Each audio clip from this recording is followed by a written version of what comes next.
Hi, I'm Annie Fitzsimmons. I'm your Washington REALTORS Legal Hotline lawyer, and I am so excited to share some great news with you today.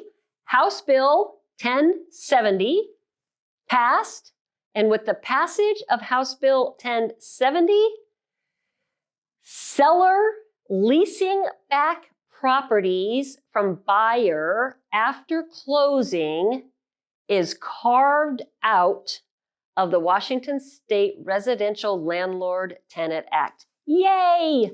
This is a huge accomplishment for our industry, and I have to give a shout out to Representative April Connors. She is a Realtor member. She's also a freshman House member, and this was the first bill that she dropped in the hopper at the legislature, and it passed unanimously out of both houses and has already been signed by the governor. So this law will become effective July 23rd, 2023. And with this revision to the Landlord-Tenant Act, seller leasing back property from buyer post-closing will be carved out of the Landlord-Tenant Act if three criteria are satisfied. You've got to know these three criteria. The first one is simple. The first one is that the transaction cannot be a distressed sale. And don't worry about that, because none of you who are Washington Realtors are assisting sellers with a distressed sale. It is a statutorily defined term. It's not simply a seller who's behind on their mortgage or who's behind on their property taxes.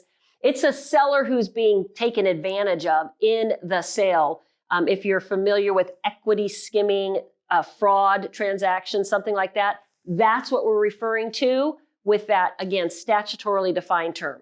So first criteria, it can't be a sale that is intended to take advantage of the seller. Second criteria, the seller must be represented by either a lawyer or a real estate broker during the negotiations or during closing. So as long as the seller in the transaction you're working with is represented by a real estate broker, and if not a real estate broker, then by a lawyer, then you satisfy the second criteria of having the seller post-closing relationship carved out of the Landlord-Tenant Act.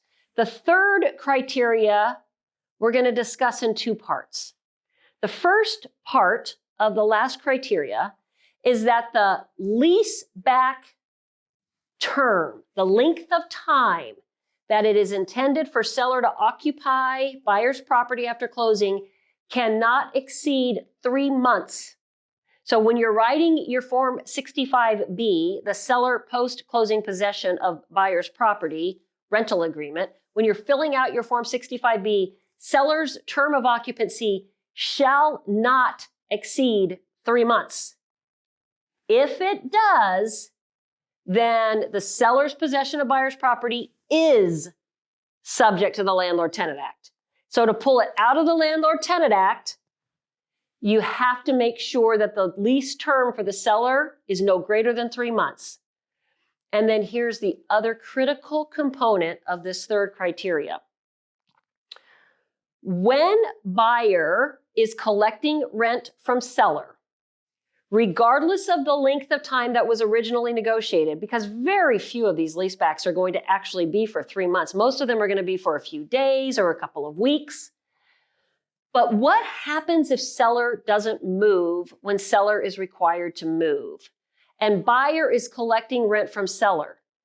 Even if buyer is in the process of trying to get the seller out of buyer's house, the 3-month mark again becomes critical to this buyer. Buyer brokers, make sure your buyer understands that at the end of 3 months, occupancy by seller, buyer shall not accept additional rent from seller. So seller may have overstayed their lease term. Buyer may be in the process of trying to evict the seller. And buyer may be collecting rent from seller this whole time who really wants to stay there instead. And so buyer needs the money to pay their mortgage, so they're taking the rent that the seller pays. But buyer brokers, help your buyers to understand that if buyer accepts rent from seller after the 3-month mark following closing,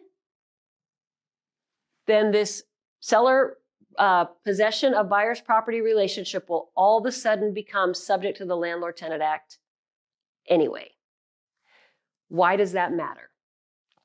It's a huge, significant issue. First of all, under the purchase and sale agreement, Form 21, the condition of the property, that provision, it says that seller is responsible for the condition of the property until seller releases possession to buyer. The Landlord-Tenant Act says that the landlord is responsible for the condition of the property when the tenant occupies it. And because the parties bargained in their contract for the seller to be responsible, that's their intended outcome. However, if seller's possession of the property is subject to the Landlord-Tenant Act, then the Landlord-Tenant Act controls, and now buyer is actually responsible for the condition. So if, for example, the HVAC system fails during this seller possession of the property, the purchase and sale agreement says seller is responsible for it. But if the seller's possession is subject to the Landlord-Tenant Act, then buyer is responsible for it. It's a huge difference. The other really significant difference is whether or not the just cause provisions of the Landlord-Tenant Act will apply in this relationship. The just cause provisions of the Landlord-Tenant Act say that the landlord cannot remove a tenant from property until they have given notice for the just cause that they are terminating the tenancy.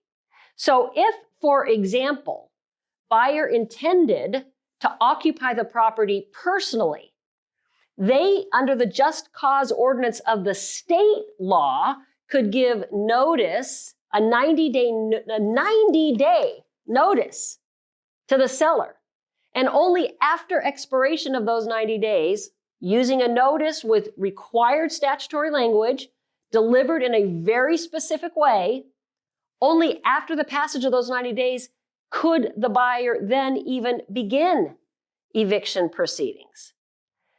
So whether you're worried about maintaining the condition of the property or you're worried about not being subject to the just cause provision of the Landlord-Tenant Act, and believe me, there are some cases where a tenant cannot be removed. There's no just cause to remove a tenant under certain circumstances. So you do not want your buyers' willingness to allow the seller to retain possession to come under the authority of the Landlord-Tenant Act if you can help it. And because of the passage of House Bill 1070, you can help it. But you've got to make sure your buyer understands all of these critical elements that are conditions that must be satisfied. And if any of those conditions fail, then all of a sudden the buyer is a landlord under the Landlord-Tenant Act. Can't leave this topic without telling you that when a buyer takes possession of seller's property prior to closing, that relationship is already carved out of the Landlord-Tenant Act.